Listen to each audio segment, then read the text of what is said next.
Hello, Andrew from Globarks here, and I want to talk to you about 5 things that surprised me when I first moved to Japan. The first thing that surprised me when I first moved to Japan was the level of safety. And I knew that Japan was really safe when I moved here. That's one of the reasons why I came to Japan. But the actual level of safety still is surprising for me. It's common for people to go to convenience stores and just leave their car running in the parking lot while they go shopping with no worry that it's going to be stolen.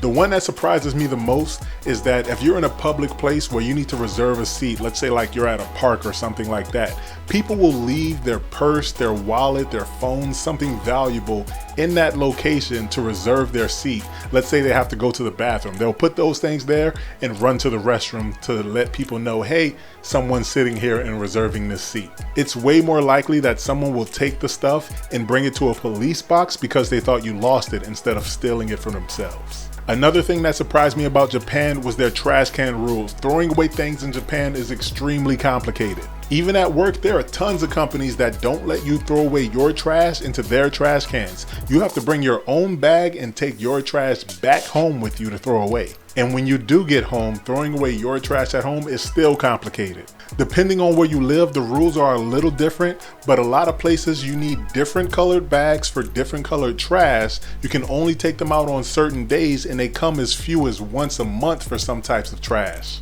There are even a lot of places that make you write your name on your trash so they know exactly who it belongs to. The next thing that surprised me is that there are people that will get way into your personal space. Now, of course, this doesn't mean everyone. Most people in Japan are extremely polite. But at least for me, it's not too uncommon to find this group of people who are way too comfortable with getting way too close. I'll give you an example. I'm about 196 centimeters. I'm pretty tall for Japan. And one day I'm at the mall doing my shopping. While I'm shopping, I just feel someone grab my arm. I turn around, it's just this random guy that I don't know. And this guy that I don't know is just grabbing my arm. And I don't know any Japanese at this point when I first came to Japan. And he's just going, "Tenegai, tenegai." And I'm like, "What you call me?"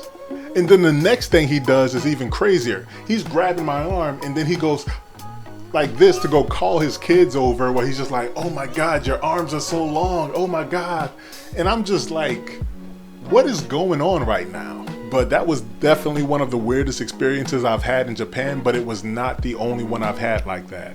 The next thing that surprised me about Japan is that, at least in these rural areas, it is pitch black dark at night. They don't have that many street lights, and the ones that they do have are really dim.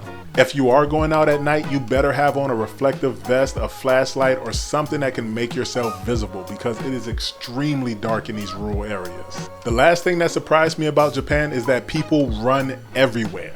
In Japan, you see people running the trains, people running at work, people running from school. Like when I first came to Japan, I'll go to a grocery store. I don't know where the mustard is. So I'm looking around, I find a store clerk and I'm like, "Hey, do you know where the mustard is?" And they start thinking, and then they just bust out running like Usain Bolt.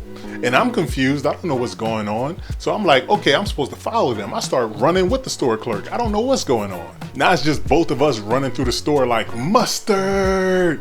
And eventually I do get my mustard, but it's still weird. That is the weirdest way I've ever gotten mustard at a grocery store, just because we have to run around the entire store. And if you're watching this, you're not supposed to run with the store workers. You're supposed to wait while they run around the store, but I didn't know that at the time. So those are 5 things that surprised me when I first moved to Japan. If you have any surprising videos, share them with us in the comments. Thank you for watching. I'll see you in the next video.